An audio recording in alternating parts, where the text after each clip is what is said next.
Mr. Simandjuntak mentioned about, on average, we have a 5.1% GDP growth in Indonesia, but as far as I know, this is dominated by consumption, about 70 to 80%.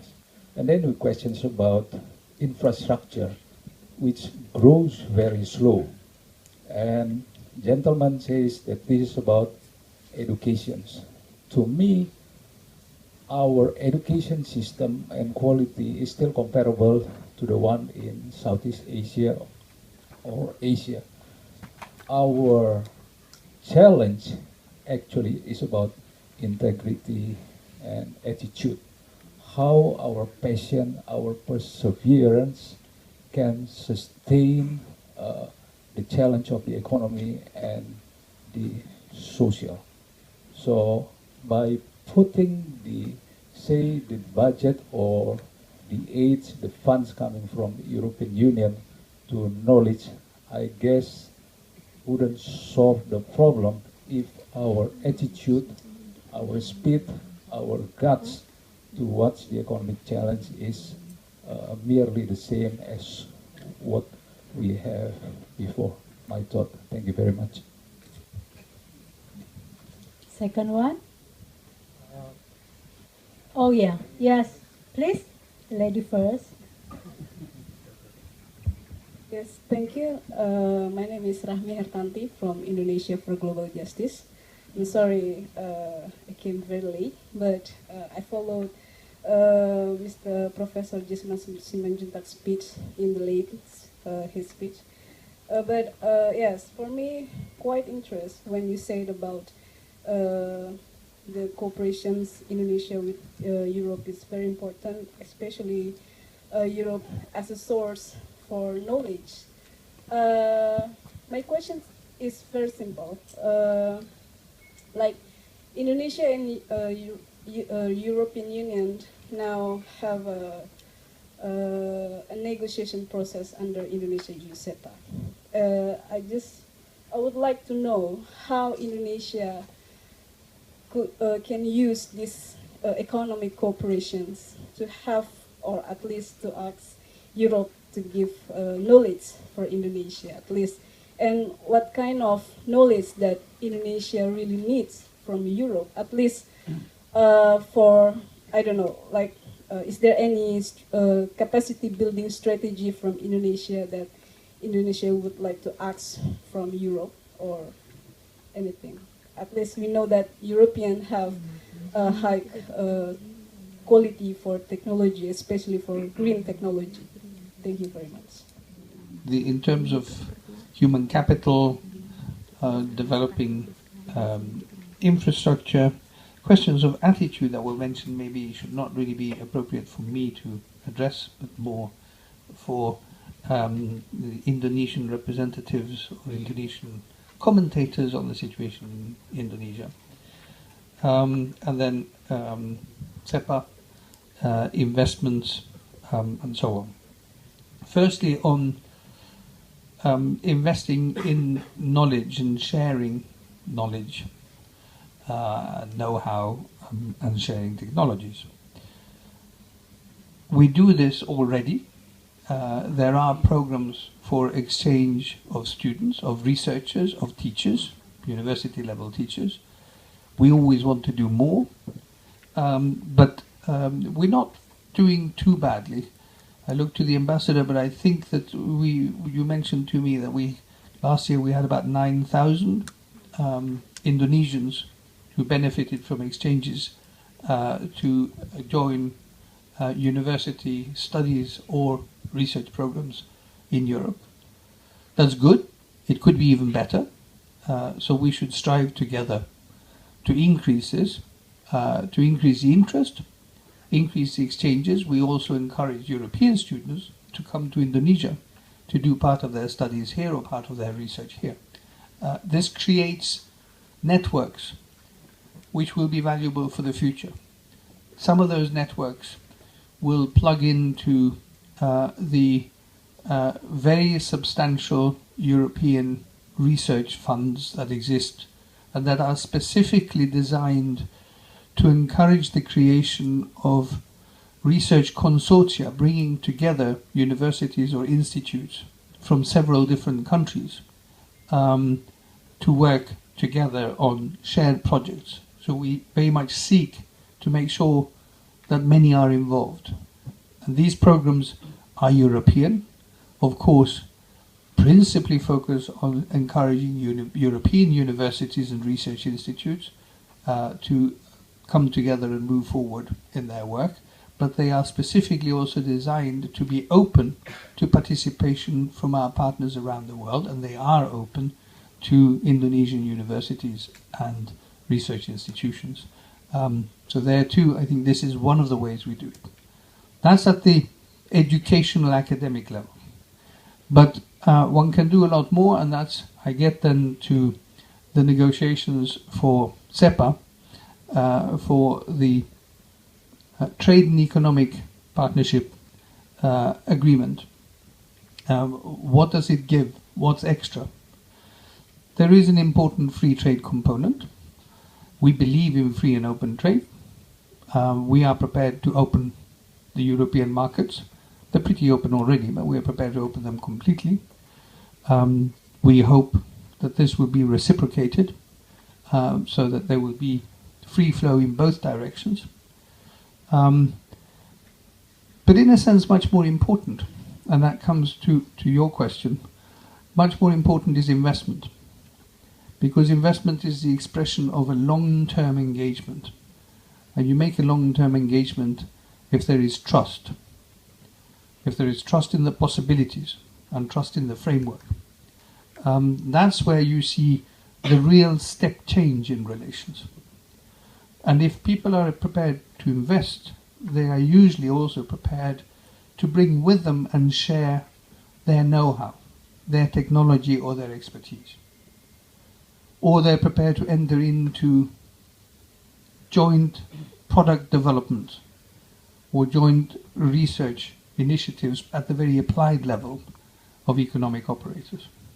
And that our experience from within the Union and our experience with other partners around the world is that this is where we really see a step change.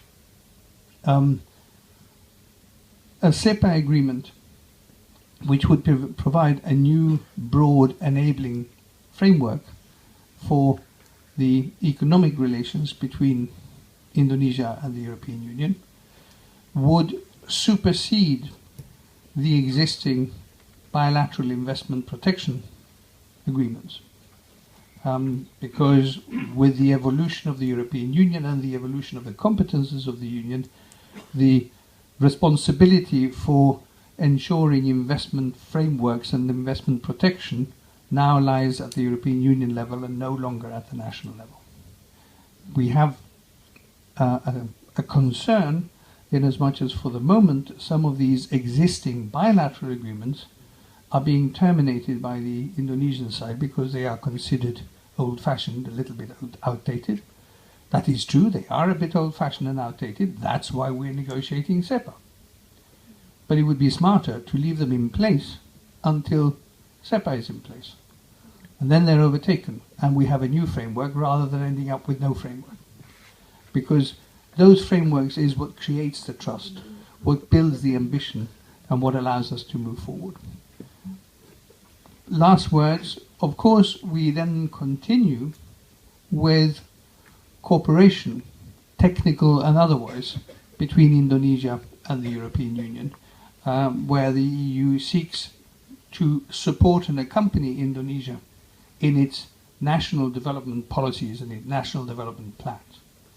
We're not there to replace, we're not there to substitute, we're there to accompany, we're there to support, we're there to share expertise or to come in and help in the manner we can with the development of infrastructure and so on. But I believe we will be much better placed to do that once we have the new platform, the new enabling framework that an agreement like CEPA would offer.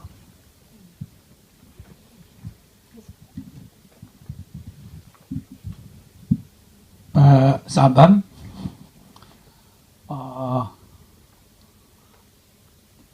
if we go deeper into education indicators, we have problems relative to our neighbors in Southeast Asia.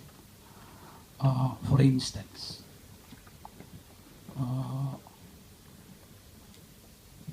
government expenditure per student is much lower in Indonesia than in our neighbors. Yeah. Number two, household expenditure on education is lower.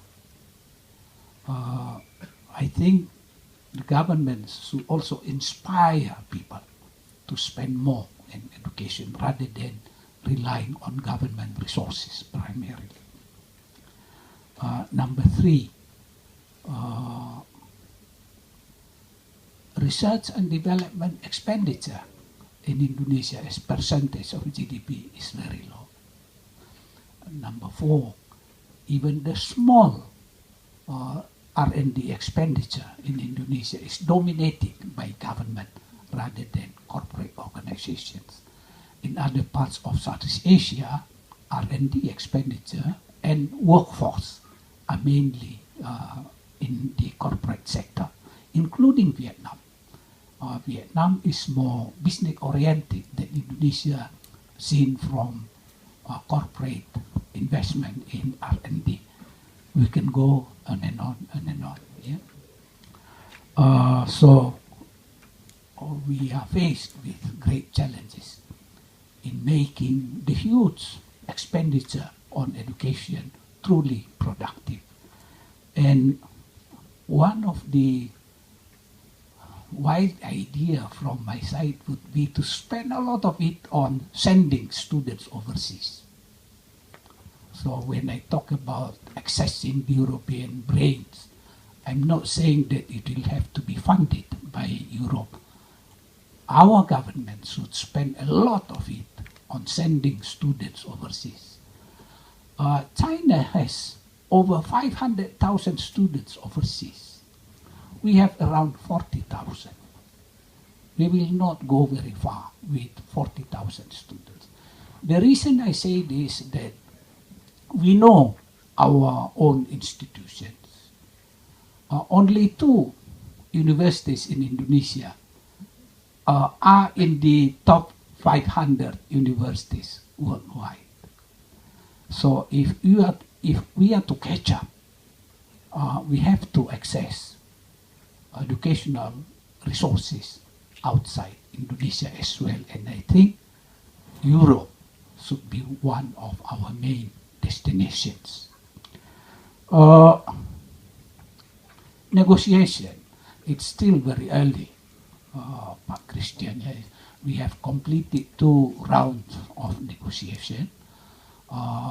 We cannot say anything yet about the outcome later. But since I was co-chair of the first expert groups on the Indonesian side, I think yes, we have to pursue, we have to pursue FTA of high quality FTA between Indonesia and Europe. Of course, there is strong opposition from vested interest groups, but policy should not be based on a few vested interest groups, should be based on the overall interest of the nation. Number 2, there are a lot of areas in which we can tap EU's cooperative development policy agenda. And one of my favorites is fishery. Given our geography as the world's largest archipelago, I think we can persuade Europe on scaling up the development assistance and technical cooperation in the area of fishery for the benefit of our own fishermen in Indonesia. If we can equip our fishermen with latest knowledge, such as how to fish in compliance with sustainable development goal, I think we can raise the value of our catch-up catch to a much higher level than what we enjoy today. That's technical cooperation, and of course capacity building should be attached a very high importance. So one is FTA, second is capacity building, and three is maybe we call it technical cooperation. Yeah? I think Europe is still one of the most sophisticated economy in terms of how it does economic cooperation worldwide, partly because of history. And I think there is a strong argument to access that sophisticated development cooperation program.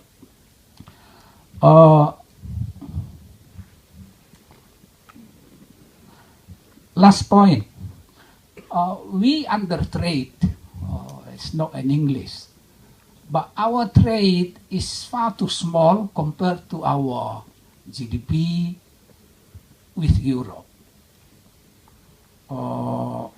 Very small.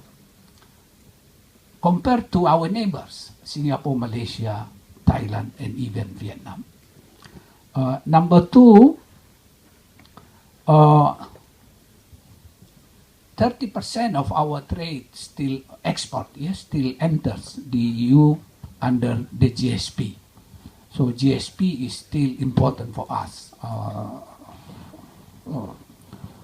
How things develop after a CEPA is in place remains to be seen, but my feeling is that without some of the restrictions in the GSP system, we are going to enjoy more access to the European market. I hope they can quicken this negotiation so that the CEPA is in time for our need to really accelerate our economic development. We should not struggle for too long in this underdevelopment track.